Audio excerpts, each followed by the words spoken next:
Tax তো tax আছে, VAT যা শুরু করছে।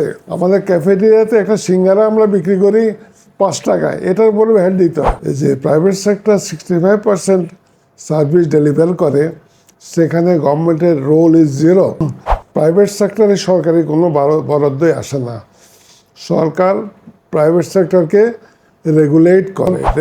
আজকে ইন্ডিয়াতে একটা যদি 5 স্টার হসপিটাল হয়, গভর্নমেন্টের কন্ট্রিবিউশন থাকে মিনিমাম 30 থেকে 40%।